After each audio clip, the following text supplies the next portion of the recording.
Okay, go ahead and introduce yourself, Tony. Well, hello, everyone. Thanks for the invite for this. My name is Tony Vandenbush. I am one of the founders of Sour Lemon Digital. That is the doing business as name of our company for Monicur. My son came up with the name when he was like 4 years old. So forgive, Sour Lemon Digital is pretty general. Monicur is a company that I founded with a friend of mine when we were working with cancer centers to help try to track their trainees. So my background, I usually save this for later, but my background is I have a PhD in immunology and I worked in the oncology space for a number of years. And I had a couple of biotechs that I started and then spun out of. And the cancer center that I was associated with did not have any of that on record for me. So when they went to their T32 reports and they went to their cancer center reports, they had an individual who had multiple patents in the immune oncology space that had 2 successful companies that he exited from, and they didn't have any record of. And so going back to, tracking students and tracking trainees, I found it interesting that I think that the university and the T32 programs I was a part of, that I would have been something that they would have been proud of to share. And they didn't have any of that information because there was no way to track me. So we started working with a cancer center here in Iowa, the Holden Cancer Center, in developing our system to help track trainees. And what we found was that there was a need for T32 tracking and grant tracking and all of these things that were needed. So we've developed a couple of tools. We have one that is currently on the market, which you guys know as Monicur Journey. I'm going to talk a little bit about how Journey works. This is the Journey platform is for people who are, once they've left, you want to sign the students up while they're at your institutions, and then it helps track them once they leave.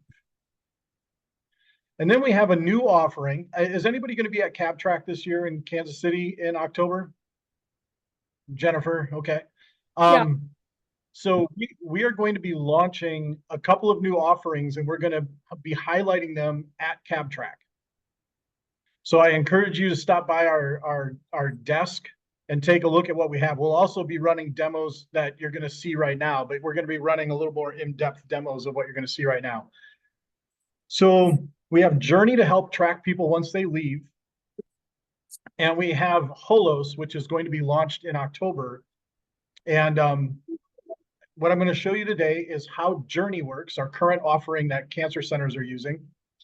This can be expanded to be a cancer center, a T32 program, an entire department, an entire graduate college, an entire university system.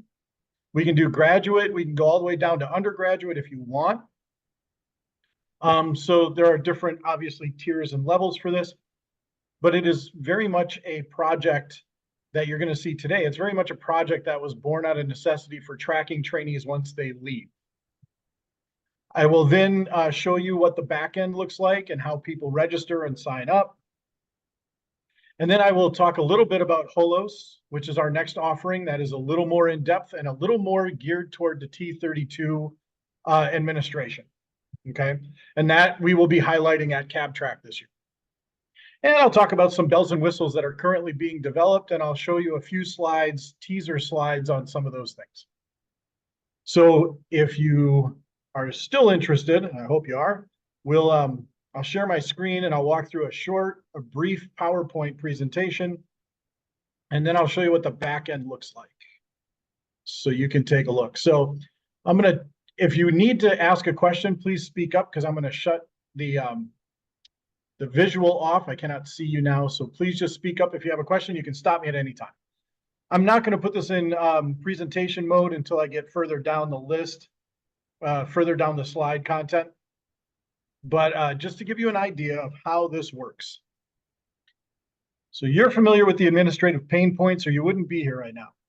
So keeping validated contact information is extraordinarily difficult when trainees leave your program.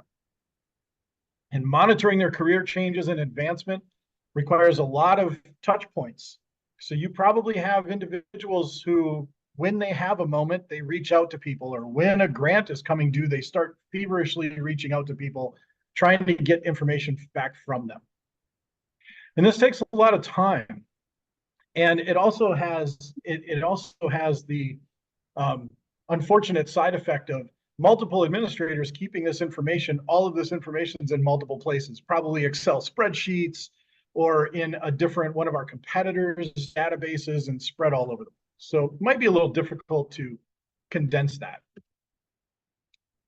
The Monicur journey, we're going to be talking about journey. This is the one I told you about that it helps you keep track of people once they leave. So Monicur journey, the value proposition is it contact tracking and validation information. And this is done through an automated voluntary gathering system that automatically reaches out to your trainees every 6 months and asks them to update their information. So there's a basic workflow to how this gets set up. And I'll show you this more in depth here in a minute. But when an institution works with us, we create a special URL or website specific for their trainees to use to sign on. You then send that invitation to all of the trainees you want to use it. They register for a Monicur account. And then once they have a Monicur account, then they register with the training institution account. It's fairly seamless, and you'll see that in a minute. And then that training account gets repinged every 6 months. We send an email to the individual's private email, not their university email, their private email, and ask them to update their information. Now, there are multiple contact points for how this works, and I'll describe that in a little bit. But right now, this is what would happen, say, for the Holden Comprehensive Cancer Center. They are one of our clients. I will not share any information of any individuals on this talk. I know California is very sensitive about that, and so are we. So we will not be sharing any specific information about individuals. So everything you see from here on is going to be made up data, okay? So if you have a specific URL, you send that out, people click on it, they log onto it, and I can show you what that looks like here in a moment. But I want to go through some of the emails that people get. Why ours is different than other email reminders is that our email reminder is interactive. So after a 6-month period, the individual will get an email that basically asks them this: to ensure the future strength of scientific training at the Holden Comprehensive Cancer Center. It would be at whatever institution you are. That is customizable in the email. We are required by granting agencies to validate contact information and current careers of past trainees. As a trainee, please confirm the following information is correct. That has been changed to is current. So I apologize, it's a little out of date. So the following information is current: professional email, employer, lab PI, position, last degree completed, funding sources, city, state, and zip code of residence. We find that if any one of these things has changed, their career has hit a milestone and has changed. So if their career has changed, they would then say the information needs updating, and they would click that link and it would bring them to their profile so they could update the information. So what makes us a little different is that this email is interactive. This email is also tracked by our system. So if they do not open it and respond by clicking one of those pieces of information, they receive another email within 10 days. The email has stayed the same. And if they do not do this a second time, they will receive a third. And now it gets a little more pushy. You've received 2 emails from us requesting updated information so that we may maintain records necessary for government funding and training grants. Notice that the subject has changed from the previous one was basically Dr. Tony would be their PI. So whoever's PI there was, that shows up in the subject line, okay? On the third email, it says non-compliance from a particular program or cancer center, please read. Now, I'll show you on the back end, we actually track if these have been opened, if they've been submitted, if they've been opened. So we can track if the email, when the email was sent, and if it was opened. Now, opening might not seem like a lot, but it tells you that their personal email is still viable. So even if they don't fill out this information, you can update that their personal email is viable. It's a viable contact. The other thing that happens at this point, if they do not fill this out, is they receive a text message. The text message is exactly the same as this, and it is interactive. So press 1 if this information is correct, press 2 if this information needs updating, and then moves them through their phone to their profile to update. Any questions so far? Okay. So this is a basic logic chart for how this works. An email is your professional contact information correct? If they click yes, the contact update is validated. So on the back end, you'll see who is validated and who's not. If they click no, they follow the link to update the information and the information is validated. If there's no answer, an auto email is sent back. If there's no answer a second time, it is sent back again. And then there is a non-validated contact link that shows that the contact hasn't validated any of their information, but you can still see if their personal email is receiving the emails and if it has been opened. And again, I'll show you that when I go through the demo. So we are growing functionality, and I'll describe this a little bit here, and then we're going to move over to the demos or the actual site. We are currently building a manuscript tool. I will show you a screenshot of that. And we're currently developing architecture for Holos. This is misspelled. It's not Halos, it's Holos. Develop database for report generation. So this is the Holos is specifically for the admin to generate T32 report tables and reports. And we're building that administration tool is basically a CRM tool or an HR CRM tool. And that is being built specifically for filling out tables and generating reports around those different training grants and around departments and programs. And I'll show you that, a little bit of that in a snippet on a screenshot here in a moment. So let me move over to our Monicur. So now you're going to see this. Okay. So when somebody gets the URL, they're going to put the URL into their browser, and you're going to get this screen. So Monicur, University of Monicur, you either log in or sign up. If you click sign up, it goes to the same place as create an account. So if you create an account, this would be the trainee now. They can create an account with LinkedIn, which is very helpful if they do that because it links their Monicur account to their LinkedIn account and we share some information there. You can continue with Google, which isn't as helpful, or you can log in on your own. Now your email, this is a personal email. This email will not allow you to have a .edu or a .org at the end of it. It has to have a .com. We can turn that on or off for you. So I'm sorry. Okay. So we can turn that on or off for you. But it's nice to have because then it forces individuals to give their primary or personal email address. They have a password confirmation, first name, middle name, last name, gender, and the gender is the NIH basically categories that individuals can use. I'm sorry, it's not more in depth but non-binary or gender non-conforming. Other, prefer not to say. Because we add the other and prefer not to say, we can request this information legally. Once they go through that, this is their Monicur registration. Okay. So we collect gender, date of birth, so gender and age, and that is for the individual.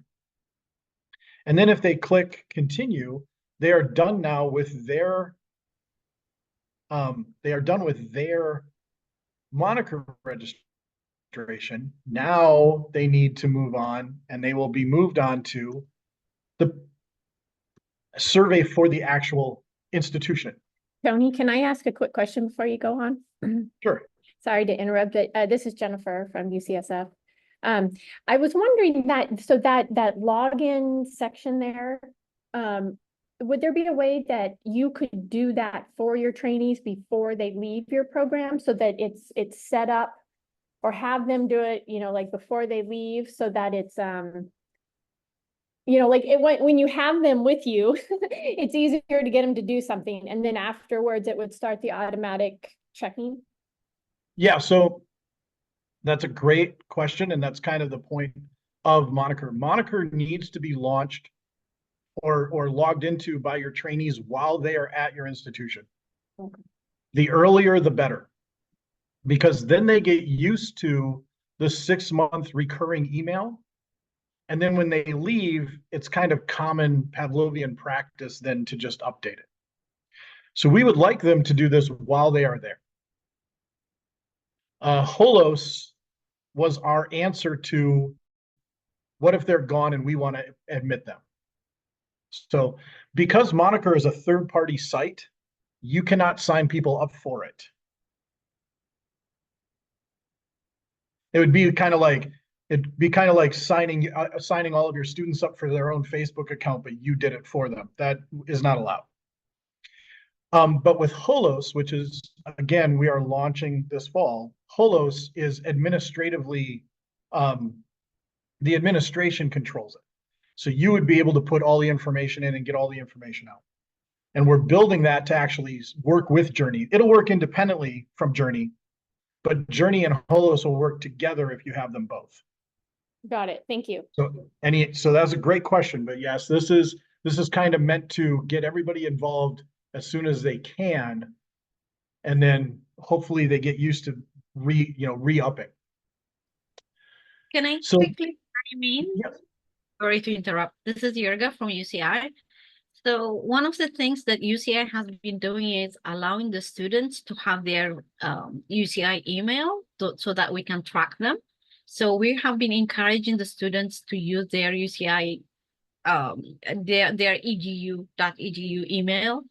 So I'm glad that you have that option, because that's something that would be helpful for us. I don't know for the others, because it has been an uphill battle, because as soon as they leave, they didn't have access for the email. But now they are allowed, they can keep it. So we're trying our best to use their email.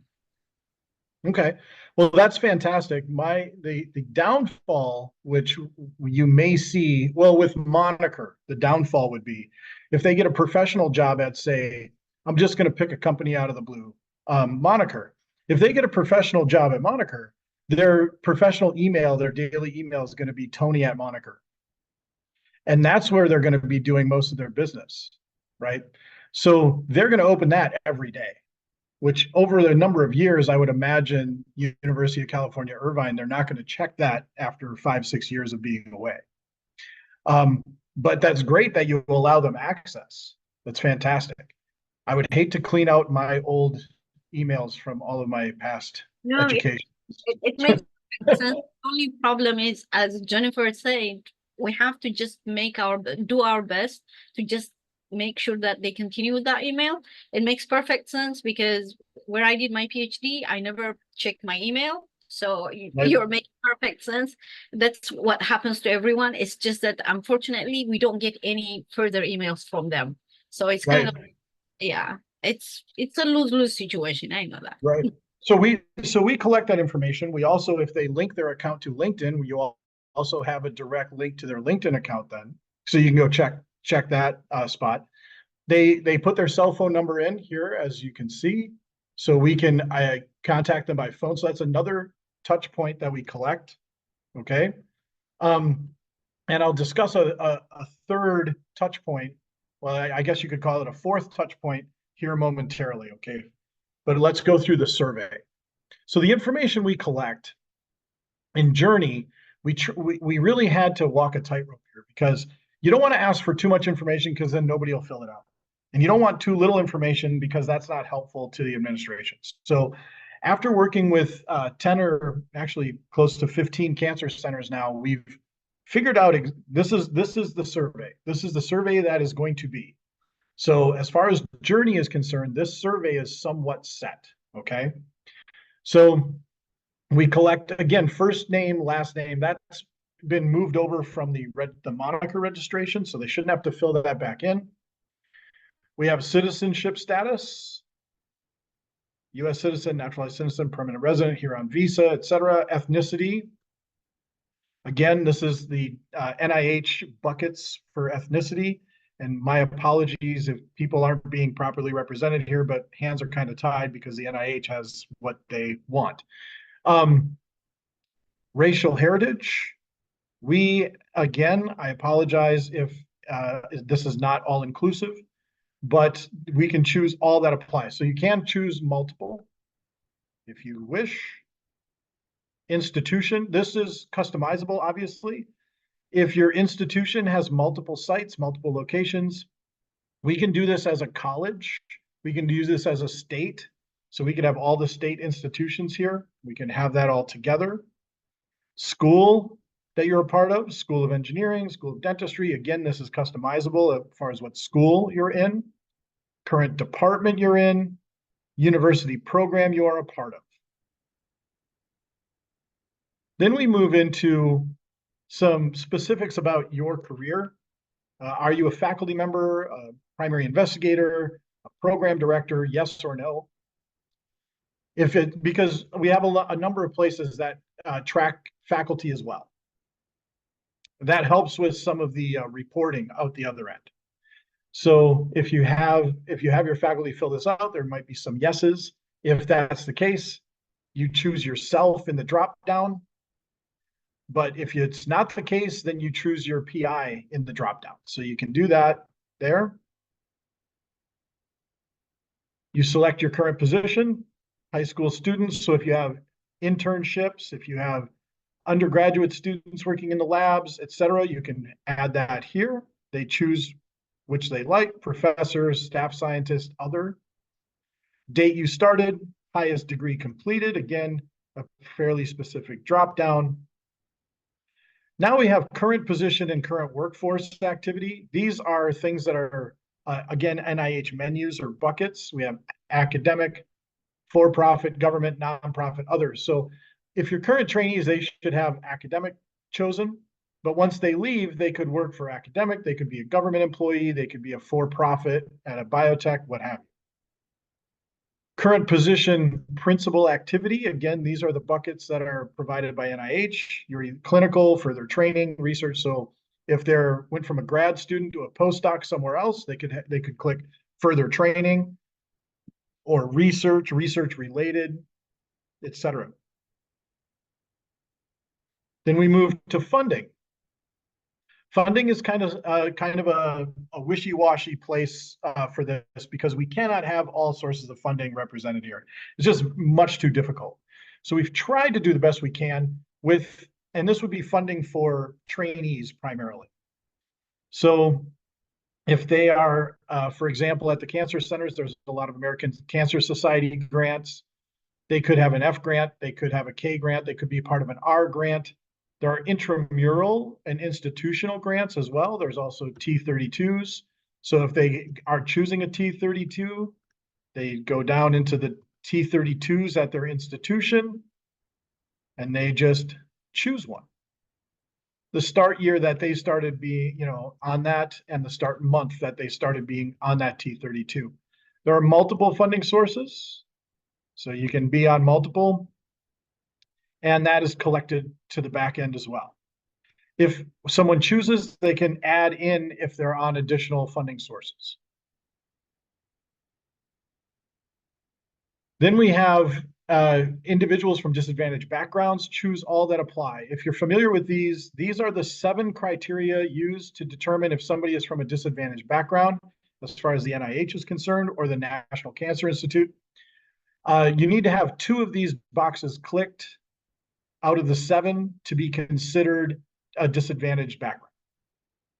And they have the definitions here, so you can simply click on those and move through. Biography, ERA Commons ID if they have one. These fields are not required. ORC ID if they have one. My bibliography, NCBI bibliography page if they have one. And if they're an MD, their NPI number. And finally, the location that they currently live. Okay, so this is current living address. So that is the survey. Now I'm going to go to, I'm going to stop sharing for a second because I want to get to what the background looks like, and or what the back end looks like, and you can tell me what you can tell me if you have any questions while I'm pulling that up.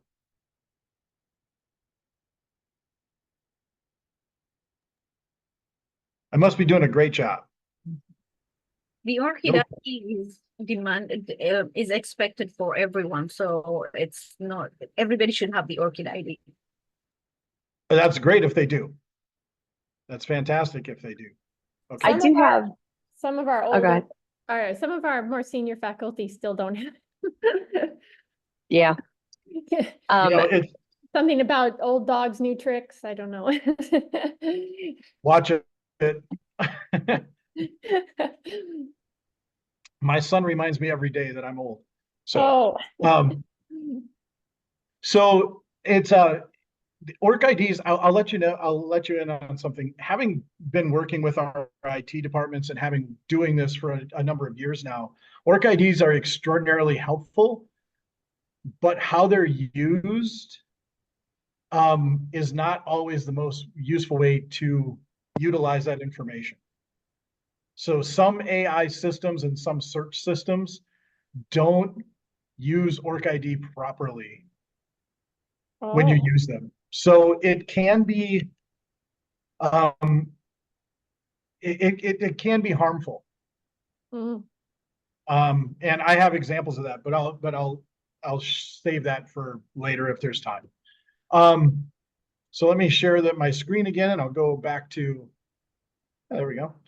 So on the back end, if you are a administrator, and I can show you how to become an administrator, and you can control who becomes an administrator if you are an administrator. So that's under permissions here, and I'll show you that in a bit. So what you end up with is people. If you're looking at people, these are the individuals at the institution. Now these are all made up for sake of demonstration, and there aren't that many because I have to do them all by hand myself. So we see that there are individuals.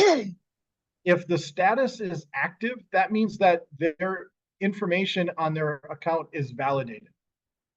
So if this status is active, that means it's validated. If it says pending, that means that they have not responded to their emails, okay?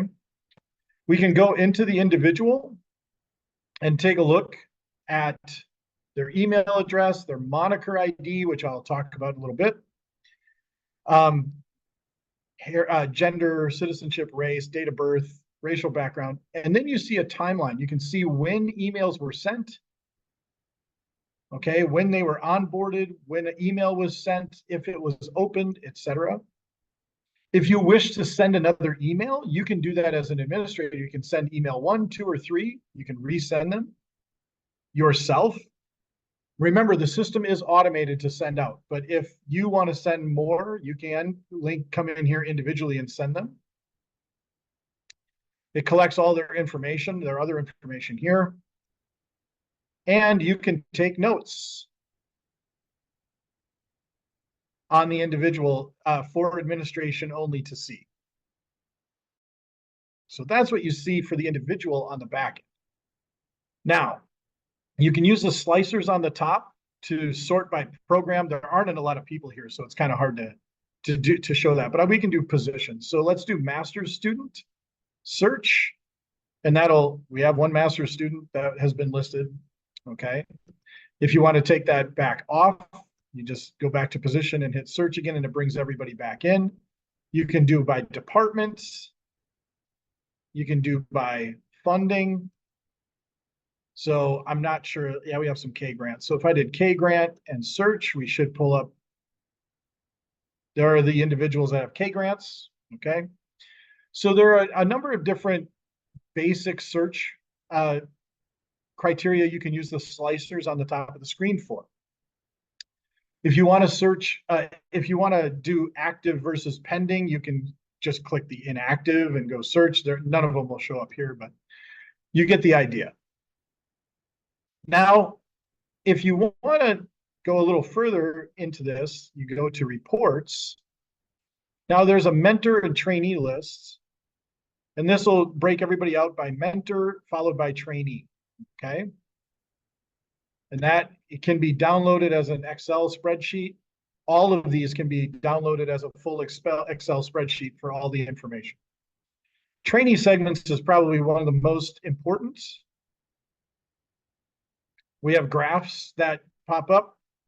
And again, you can slice these and it'll change the graphs. But if you're looking at the entire medical center, here's the population. There's a few more female than there are male. I'm sorry, these aren't traditionally color-coded. They just kind of come up as they come up. You can download the actual table by clicking on the little grid there. And at any time you click on that grid, it'll give you the actual breakdowns in number and not just a pie graph. You can look at a bar graph by department.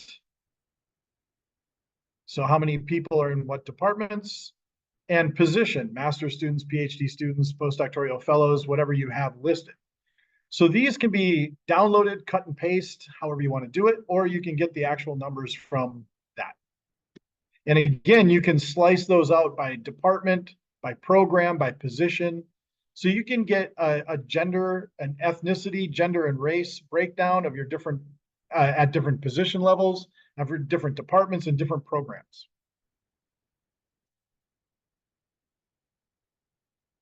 Okay, so what is, I know I mentioned it, what is the Monicur ID? So the Monicur ID number is that person's number for life. One of the things we are working on right now, and I'm going to open this back up so I can see all your pretty faces. One of the things we're working on is a digital business card. And so, as a matter of fact, that's how the company started. We started as a digital business card, and we moved into trainee tracking. The digital business card will use the Monicur ID for that person's identifier for the rest of their career. That will be on a phone app, a web app, and that person can simply tell somebody else, or somebody else can take the picture of their 6-digit alphanumeric Monicur ID and get their digital business card. So their digital business card has their current email, their current position, and their name. So it doesn't share any other information. It's just what you would find on a basic business card. The nice thing is that we can use this now for event coordination. We are building out a web event coordinator for, you know, when you have a summer retreat for your department, and you're going to have student posters and you have to register. You could register with the Monicur ID using our registration platform. The registration platform is this is something a lot of our institutions really like the idea of. We're going to launch it soon. It's not out yet.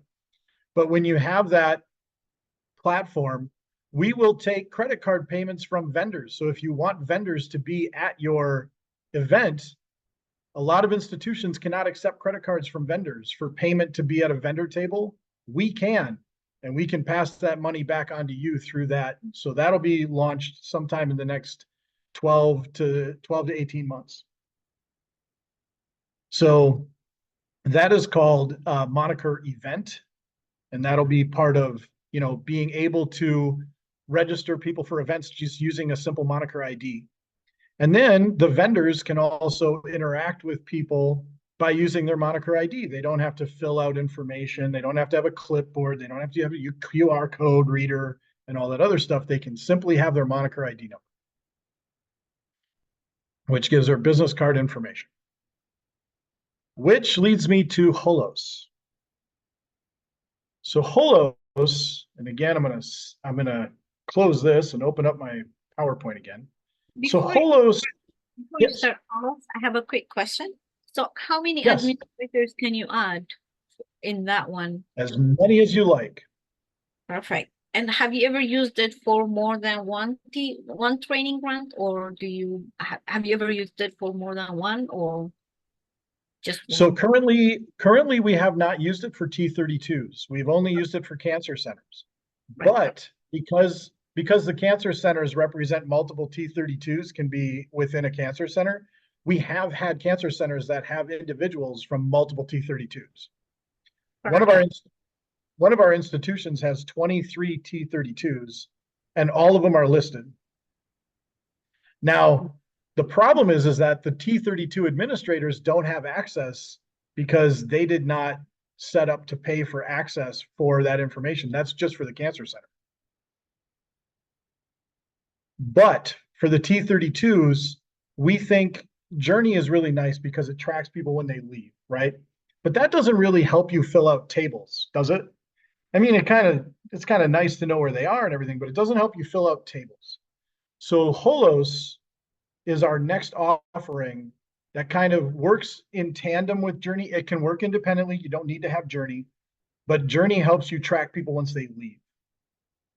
Holos is going to be kind of what we have heard from T32 administrators on what they need.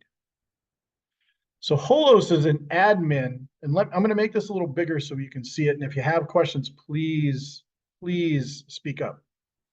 So Holos, and I'm sorry, it's a little fuzzy, is a similar dashboard as Journey. It's going to look very similar. It'll be better color coded at the time. So when it's launched, but there'll be a dashboard on the left-hand side, and there'll be Journey updates. So you can upload any Journey updates from individuals if they've changed anything in the last 6 months, and that'll update into this database. Okay.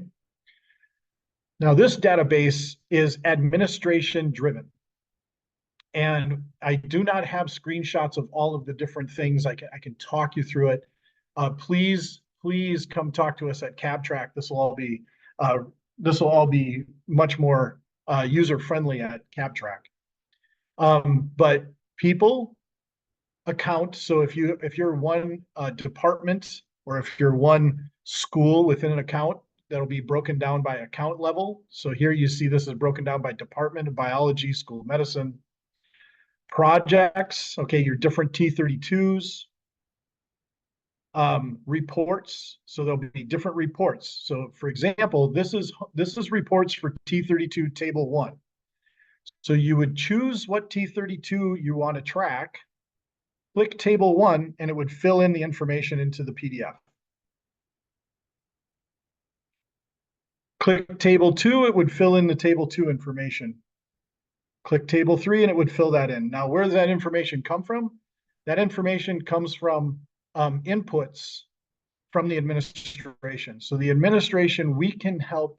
The plan is to have a white glove concierge service to help you build out your Excel spreadsheet files, because that's how everybody has everything right now, is in an Excel spreadsheet. Put the spreadsheet in a particular format, which we would help with, and then transfer that information directly into this database. And some of those things would include PIs, their names, their emails, trainees, their names, their emails, what department they're in, what program they're in, et cetera, et cetera.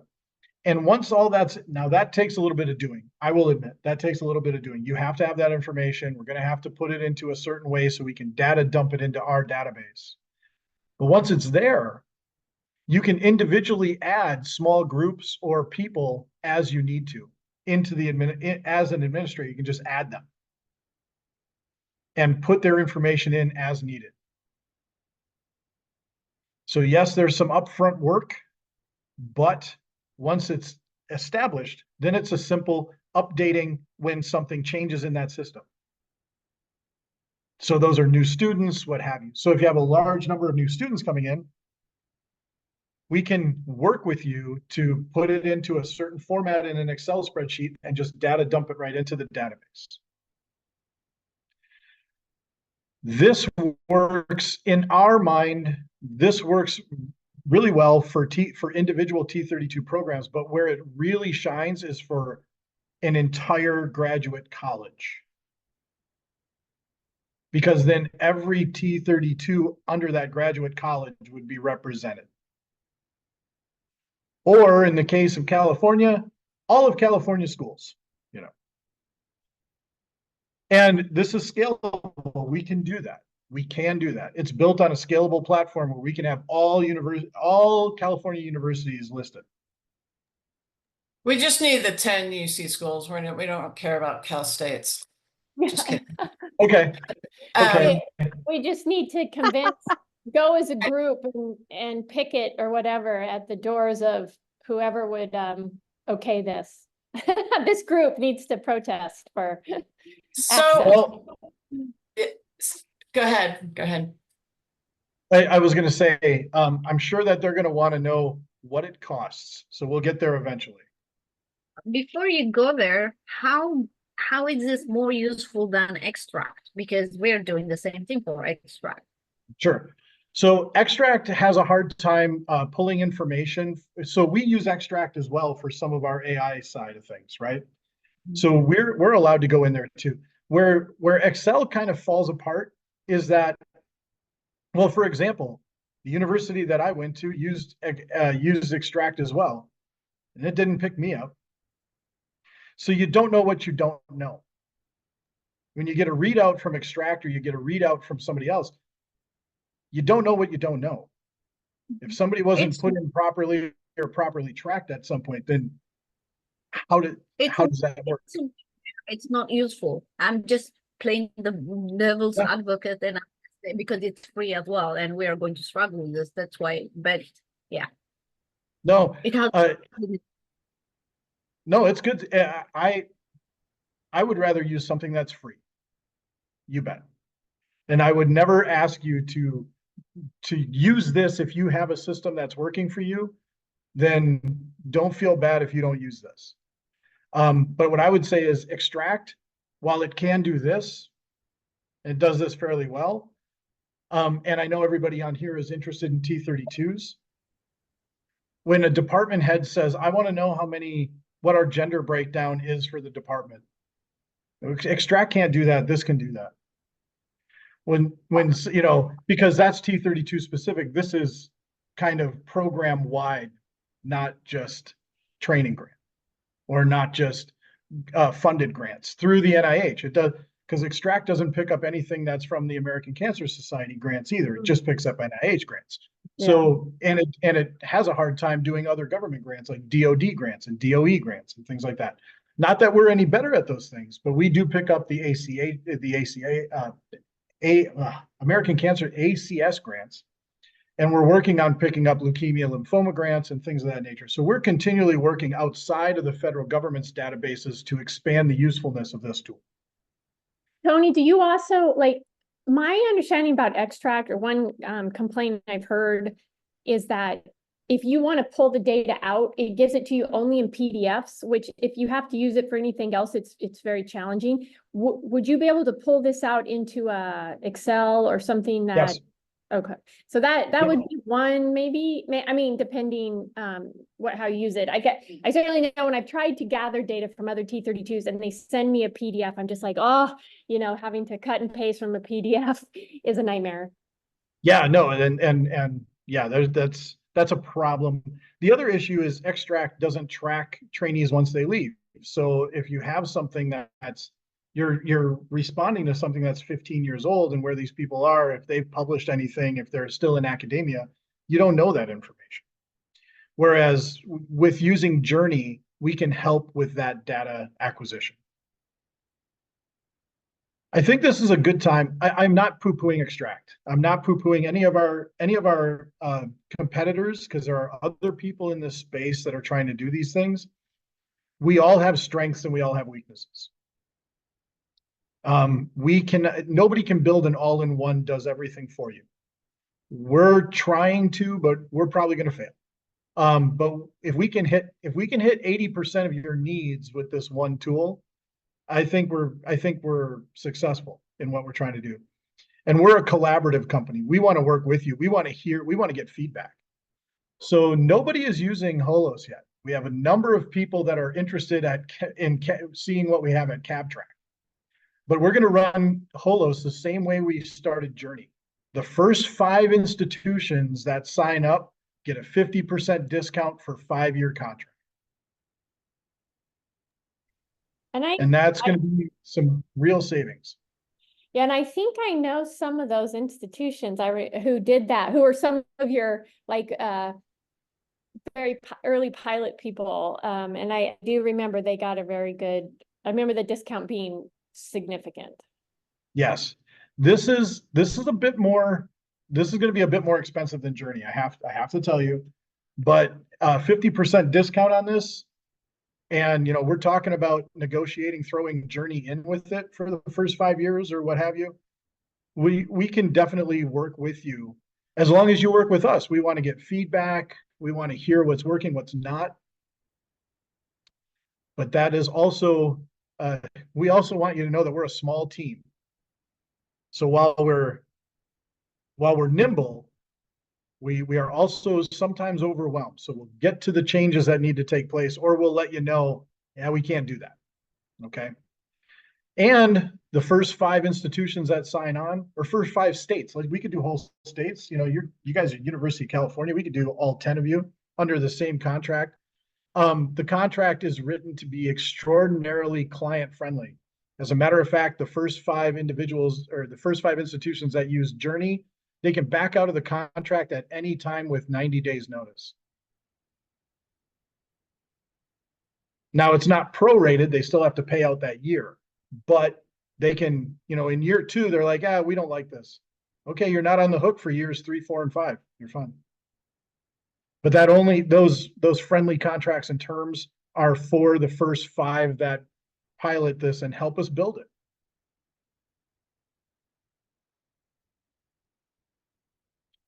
We want to be collaborative. Okay, so this is Holos. Okay, so yes, there are some other things out there. They're very helpful. This is where I tell the story about AI. There was a school in California that contacted me about using Journey. And they said, well, we're using something that tracks publications and grants, and it gives us a little readout. And they sent me a screenshot of what they get for an individual. They looked up the individual and at the bottom it said, these numbers are generated by AI through company X.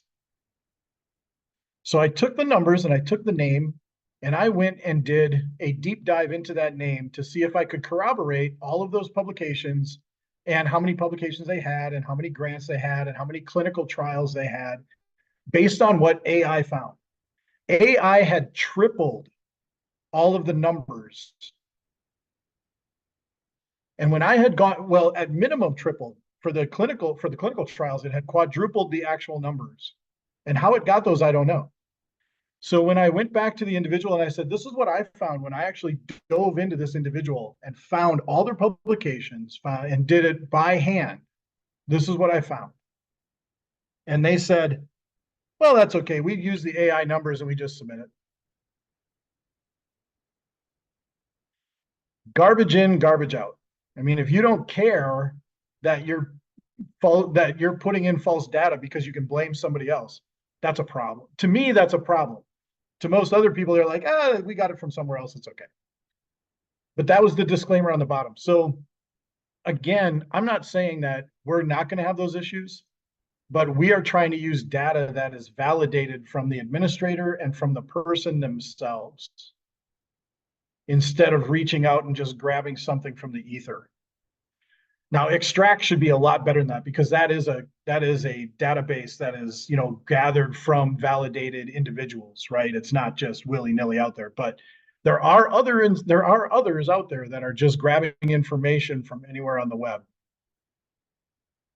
You want to have fun one day? Ask ChatGPT to write a synopsis of your career. Give it your name and ask it to write a 250-word synopsis of your career. I'm a published scientist with patents and everything, you know. I'm around on the internet. I did that, and ChatGPT told me that I was a professor emeritus in psychology from Yale. I've never even been to Yale, you know, so I'm not a psychologist. So yeah, be careful. I want to show you one last thing we are working on that will, again, hopefully be launched. I'm not promising that for CabTrack. I'm hoping it is, but I'm not promising that. This is our manuscript tool, or an example of it. Again, if you go through people and you click people on the left, and you go to the top at manuscript AI, and you click that under an individual. This would be for me right here. You can see that it pulls up my publications in a publication list. Now, it also gives it a score. The score is, we're 93% sure that this is this person that we've attributed this to.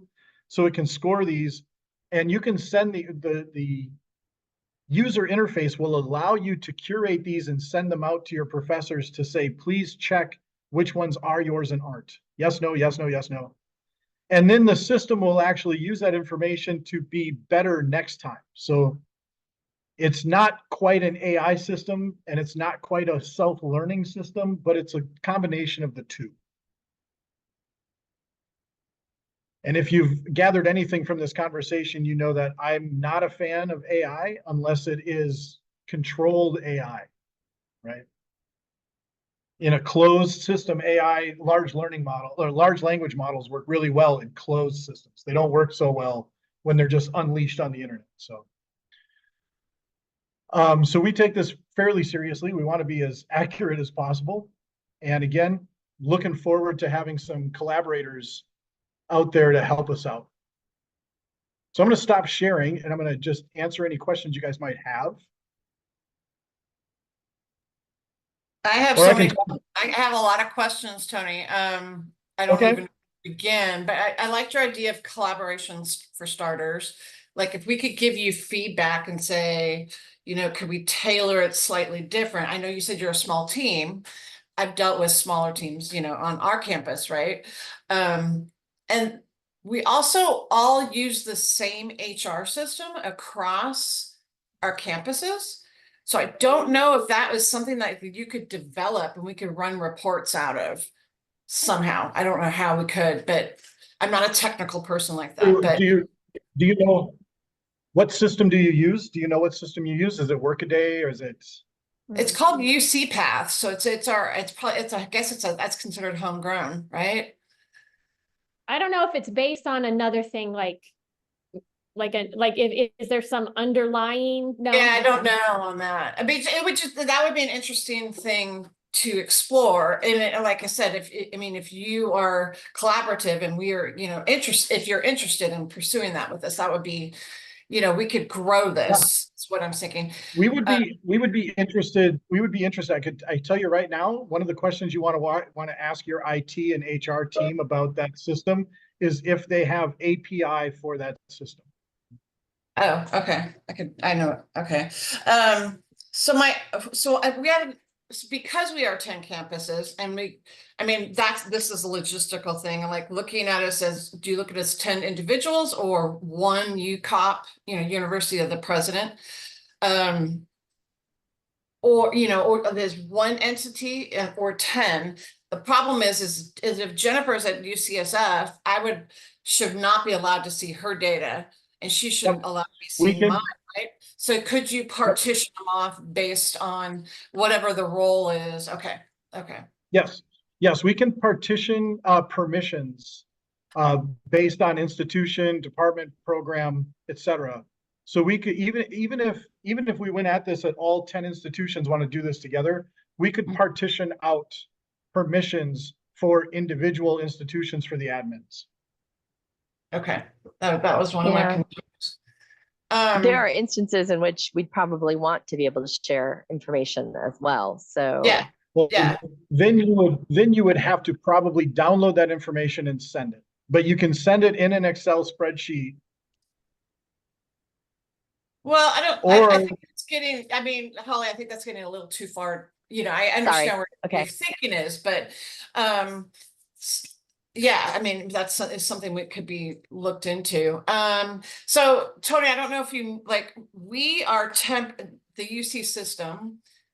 We have over 200 training grants between the 10 schools. So it would be a huge amount of, you know, if we're trying to I'm trying to articulate what I want to say. You know, in the T32 world, right? It would be a big impact, right? And I think if the rest of the country could see how successful it is with us, right? It could definitely benefit Monicur and you guys as far as the rest of because I know this is, I mean, I'm sure you know, this is you know, challenging for any T32 in the country, in the nation. So yeah.